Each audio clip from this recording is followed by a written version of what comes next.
Before I begin, I want to give a shout out to 3 games that I started in 2017 but haven't yet finished. Persona 4, Bloodborne and Doom, the new one that is. These games are all absolutely fantastic and would actually probably be my top 3 on the list if I'd finish them. They really are phenomenal games. But alas, I have not finished them, so they'll be on next year's list instead. I also want to say, if it wasn't obvious enough by the title, nothing on my list is from 2017. This isn't the top 5 games of 2017 list. It's the best games that I've personally played this year, none of which were games from 2017. So if you're here for the best games of 2017, tough fucking shit. Speaking of tough fucking shit, my 5th favourite game this year was the equally fun and infuriating Overcooked. In Overcooked, you basically control a little person who has to prepare, make and serve food for people in restaurants, which happen to be in some pretty shit locations. In the middle of a load of ice, floating on lava, all that kind of random shit that you find in games like this. Sometimes you have to deal with little fuckface rats that come in and steal the food off plates like fat bastards. Overcooked is a game that's decent on your own but really comes alive in co-op. Playing with a friend will either be immensely satisfying or very fucking annoying. Thankfully, I played the entire game with someone who was really good at it, but I can imagine how pissed off you'd be playing with someone who's stopping you from getting a 3-star rating because they're a bit shit and they chop tomatoes at half a mile an hour. Then you'd feel bad for being angry at them because it's not their fault they're shit. The campaign is the right length, I think, even though I was sad when it was over. The game's difficulty means you're spending just the right amount of time in each world, and the formula doesn't get stale. If you're tired of co-op, you have the option of versus mode, where you can compete against your friends rather than working together towards the campaign's objectives. I found this to be less fun,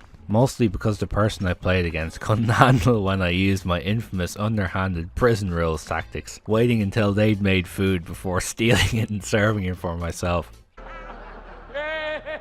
I might be imagining things, but I feel like the amount of fun co-op games around has been gradually decreasing as the generations go by. That is, unless you want to buy a Nintendo console, and who the fuck wants to do that? Although I'll always prefer deeper and darker single player experiences, I wish there was a greater balance of the two types. Whenever I want to play a game with a friend, I don't even know what to suggest. The dearth of choice is probably due to the changing focus on online multiplayer. Companies can obviously make more money if 2 people buy the same game and play from their own houses, rather than one person buying it while the other comes over and plays it at their house. But even if that was the reason, I still think there aren't many games, good ones at least, that you could play cooperatively online with a friend. There are even fewer which don't take themselves ultra seriously, using the same predictable and boring styles and storylines. Playing a game that was cute, fun, but still difficult was really refreshing. I actually don't really know what else to say about Overcooked. It's fun as shit, especially with a friend, and really challenging and rewarding. If you're looking for a current gen game to play with someone,